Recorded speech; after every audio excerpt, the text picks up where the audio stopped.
My name is Ryan Reagan. I'm with Alaska Department of Fish and Game Division of Sportfish. In this video, we're going to show you how to tie a mouse pattern. Mouse patterns in Alaska are extremely effective on rainbow trout, northern pike, and even Arctic grayling. Before we get going, we're going to take a quick look at the list of materials that we're going to use to tie this fly. We've got a section of squirrel hair zonker strips that we're going to use for the tail. For the body of the fly, we're going to be using a cross-cut rabbit strip. This is in charcoal gray. Got some grizzly legs for the front. We've got some intruder trailer hook wire. I'm using black. For our thread, we're using a 210 denier, just a strong thread is what you're after. I'm using olive. For the back stinger hook, we're actually using a size 2 hook here. It's got a slightly upturned eye. I prefer this because we're going to be adding wire to it. For the front hook, I'm using a size 2 streamer hook. We're going to end up cutting the bend and the point off of this hook. So basically what you're after here is a longer shanked hook that's a little bit sturdier. We've got a nice pair of sharp scissors here, small bottle of super glue, and lastly our whip finisher. We're going to use these wire cutters here to trim the wire as well as cutting the bend and the point off of our forehook when we're done with the fly. The foam I'm using is black foam. It's a thicker black foam. I just bought this at a craft store. I'm using this small section of popsicle stick more as a template. What I'm going to do is I'm going to lay this down on the foam and I'm going to find a straighter edge and I'm going to take my pen out and draw a template here on this. This is going to give me the overall length and body of the fly that I want. Once I've got that outline roughly traced out, I'll go ahead and cut out a section of this foam. I've got my trim section of foam here. This is going to be the portion that I'm going to use to tie in. What I like to do is come in here and snip out a small section of that foam. We're going to start by putting our stinger hook in the vise. Next, we're going to grab our length of wire.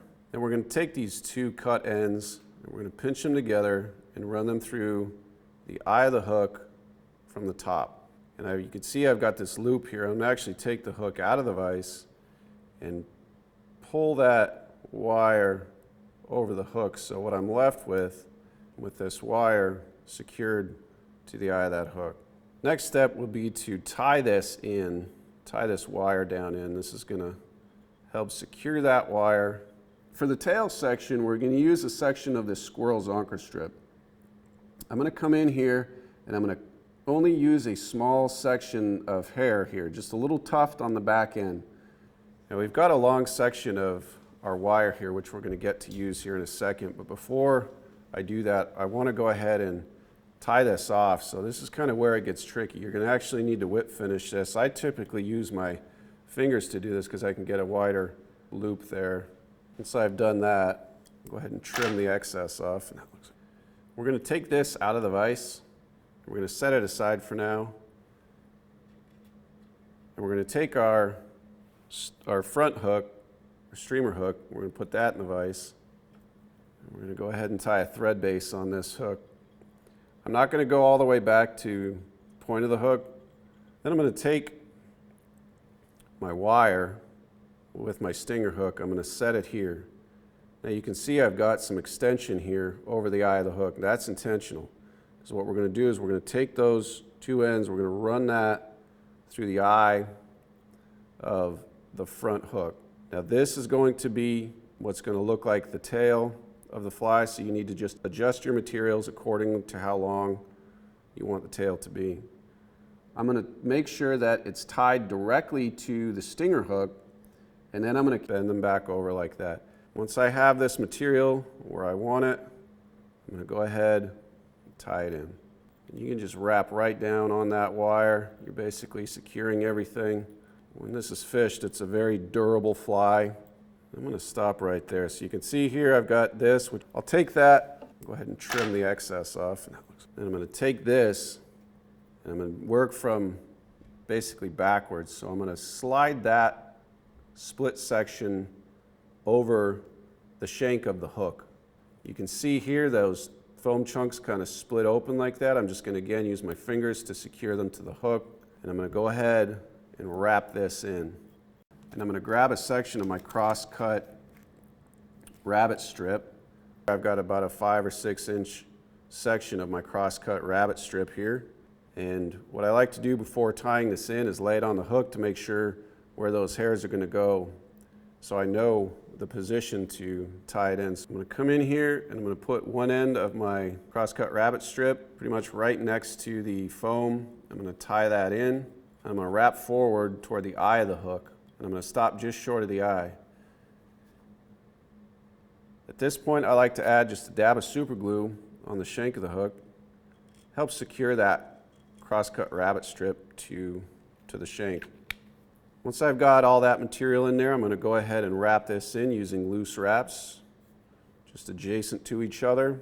When you're laying this down, the hair should want to fall back toward the bend of the hook. If it goes forward, you want to fix that. You want to make sure that it looks similar to what we've got going on here. And palmer the hair back if necessary. As soon as I reach the point here, basically right up, I don't want to crowd my eye. I'm going to reach my stopping point here. I'm going to tie this in. I like to come in and pull this back just a bit and build up that head slightly. You don't want too much of a head in there, but you also don't want too much material hanging out. Once you have that, go ahead in there and just trim that off. And you can come in and make a couple of wraps over that small section of your rabbit strip that you see exposed there.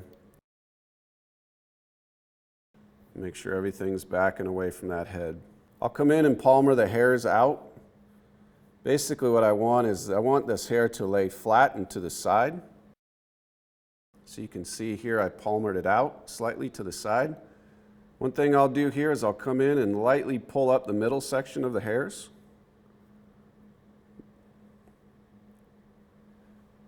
And I come in here. What I do is I cut close to the shank of the hook. And I basically just give it a cut straight back, just trimming that excess hair off. You basically want your hairs to not be crowded too much by that foam. So you can see here I've shaved the top portion of that off. So I've got my legs here. I'm going to go ahead and just tie these in here. If you get a little too close to the eye of the hook, you probably won't have enough room for your legs. These are kind of one of those, maybe they're not 100% necessary to have in here, but I like them. I just think it gives the fly a lot more life. And you can see here I've got a flat section there. What I'm going to do with that is I'm going to take this foam and I'm going to pull that over toward the eye of the hook. I'm not going to pull too hard. I'm just going to lay it there. I'm going to go ahead, do a couple of loose wraps up front here, and with each wrap I'm going to pull a little bit harder and secure that foam in.